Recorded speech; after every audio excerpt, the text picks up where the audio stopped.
aqui foi fundamental o papel do Luís, porque de facto em muito pouco tempo encontrou um comprador que correspondesse ao valor que nós perspectivávamos logo de início e pronto, e rescindiu-se o outro negócio que nunca se concretizou no fundo e passamos para o segundo negócio, que esse sim é que nos agradou e que se concretizou.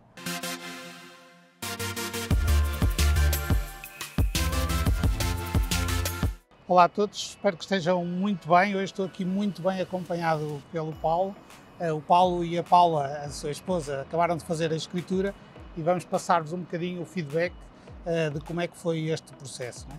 Quando é que decidiram vender o vosso imóvel? No fundo, basicamente foi quando decidimos comprar um outro, portanto tivemos que pôr à venda este para realizar capital, não foi para financiar a compra do outro. Depois pensar em quem recorrer e pensamos numa amiga, que é a amiga comum do Luís e que nos forneceu o contacto e no fundo partimos para o negócio. Ok. Em termos de seleção de mediador, pronto, houve essa afinidade ou essa referência. Sim, já tínhamos boas indicações de mercado.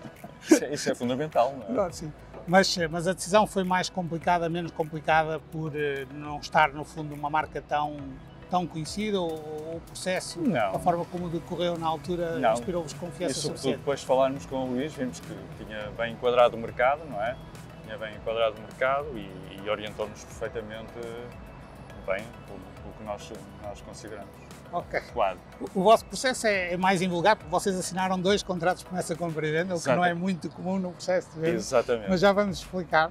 Mas começando então pelo início, em termos das vossas expectativas e o enquadramento de mercado, como é que funcionou e como é que vocês viram esse processo na altura para definirmos o preço de entrada e o processo da forma como funciona? Sim, nós na altura tivemos algumas dúvidas, porquê? Porque foi quando compramos a outra foi no início da guerra da Ucrânia, não é? Já começamos a ver alguma incerteza. Depois partir para esta, já com enquadramento, já começar a inflação e eventualmente com probabilidades de ocorrer uma recessão económica, dificultou um bocado. Mas também tivemos a noção, porque eu também conhecia aqui pessoas a nível de emprego que conheciam o mercado e tivemos a ideia que o mercado ainda estava em boas condições de vender e pronto, e estamos aqui com o Luís. E o Luís temos, de facto, um enquadramento perfeito do mercado e o que é que podíamos fazer, não é? Vocês têm aqui algumas particularidades, porque eu recomendei-vos um processo de propostas múltiplas com carta fechada, que não é tão vulgar, e por outro lado recomendei-vos também, e aí fui bastante insistente, até mais com a Paula do que contigo, claro. Mas com um processo de home staging, o que implicou que vocês investissem um pouco para que depois a venda pudesse ser feita em condições mais favoráveis, não é? Exato. E esses 2 modelos foi muito difícil de vocês concordarem. Como é que vocês os veem? Como é que vocês o explicariam hoje a quem esteja a ver? Confesso que na altura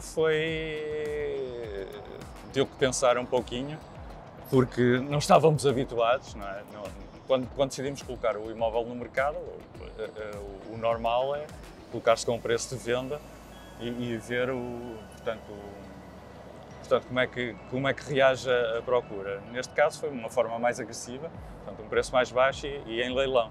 De facto tinha visto isso num filme que tinha passado uns meses antes, mas também num enquadramento diferente, que era nos anos 30 na América. Portanto aqui nem fazia ideia que houvesse, não é? Esse tipo de colocação no mercado, mas resultou bastante bem e com a ajuda do home staging, de facto, deu uma visibilidade muito maior ao espaço que estava a ser vendido, não é? Com o apartamento, e valorizar bastante. Explicando então só rapidamente o processo de propostas múltiplas, no fundo o imóvel é colocado a um preço, em princípio, abaixo do valor de mercado, o que atrai uma série de compradores. Exato. E são os próprios compradores que depois definem o valor máximo onde podem ir, não especificamente num leilão, porque não há licitações, mas no fundo apresentam um valor em carta fechada e depois vocês têm o direito de aceitar ou não. Exato. No vosso caso, de todas as visitas que foram realizadas, receberam, se me falha a memória, 4 propostas. Exatamente. E depois acabaram por selecionar uma e propor avançar com o negócio, não é? Exato.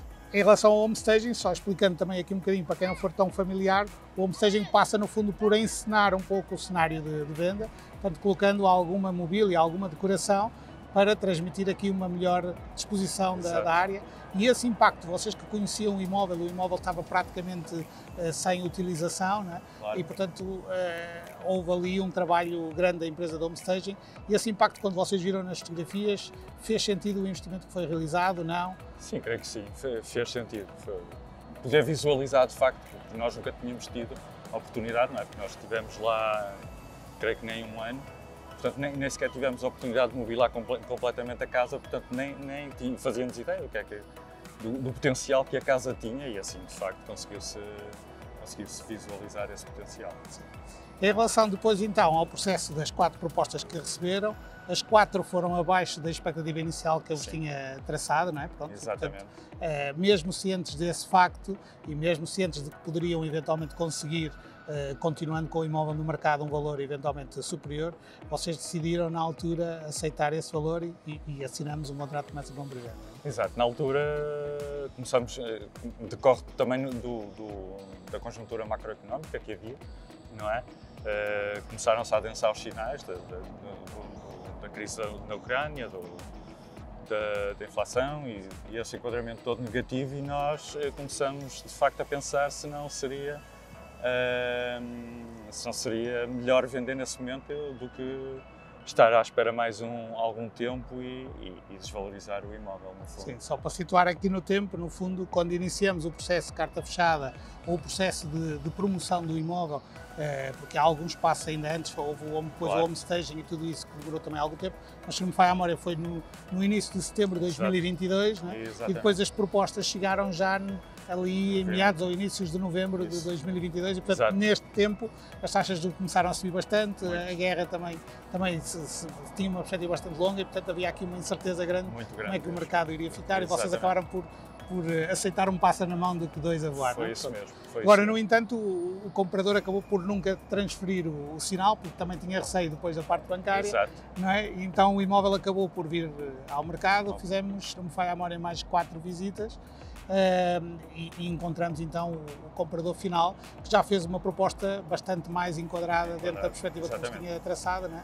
E aí o processo foi bastante mais simples. Né? Não, eu diria que aqui foi fundamental o papel do Luís, porque de facto em muito pouco tempo encontrou um comprador que correspondesse ao valor que nós perspectivávamos logo de início, e pronto, e rescindiu-se o outro negócio que nunca se concretizou no fundo. E passamos para o segundo negócio, que esse sim que nos agradou e que se concretizou. Sim, vocês têm também o grande mérito de terem acreditado que o homestaging poderia fazer alguma diferença, claro. E o homestaging tem 2 grandes efeitos: acelera muito a venda e permite também uma valorização do imóvel bastante significativa, apesar de ser uma técnica que é usada e que depois o apartamento é vendido sem esses bens que lá são colocados. Não é? Desde o processo do contrato começa a compra e venda, portanto até à escritura, vocês ainda tiveram uma terceira disponibilidade, e portanto vocês são uns clientes quase de laboratório, quase menos comuns no fundo, porque depois também tiveram a disponibilidade, como o comprador daria-lhe um certo jeito de poder iniciar a utilização do imóvel mesmo não estando feita a escritura. Exato. Então vocês também tiveram a disponibilidade de fazer um contrato de comodato, ceder a utilização do imóvel até ao momento da escritura que foi hoje, não é? Exatamente. Isso traz, do ponto de vista de quem está a vender, trouxe-vos alguma insegurança, não? Sentiram-se confortáveis com esse processo? Não, absolutamente. Ficaram definidas as regras, é um contrato jurídico, como outro qualquer, assim. E tinham também a segurança do sinal, não é? Exatamente. Paulo, da minha parte só vos quero mesmo agradecer a confiança e toda a disponibilidade que tiveram. Foram incansáveis, sempre muito ágeis a responder, apesar de estarem noutra cidade a mais de 300 km de distância, e portanto foram sempre muito ágeis, e ainda por cima tiveram a disponibilidade de acreditar em tudo aquilo que vos foi proposto, e portanto fico eu pessoalmente muito feliz que vocês estejam satisfeitos com o processo. Nós só temos a agradecer o teu trabalho, porque foi fantástico, sem dúvida. Obrigado. Em termos de orientação e ajuda no processo todo. Obrigado. Pronto, e no fundo ficamos com este testemunho, espero que seja útil, e se estiver a pensar a vender ou investir, não se esqueça, pelo menos consulte-nos e veja o que é que poderemos oferecer. Obrigado, Paulo. Obrigado, Paula. Luís. E a vocês, vemo-nos no próximo. Obrigado.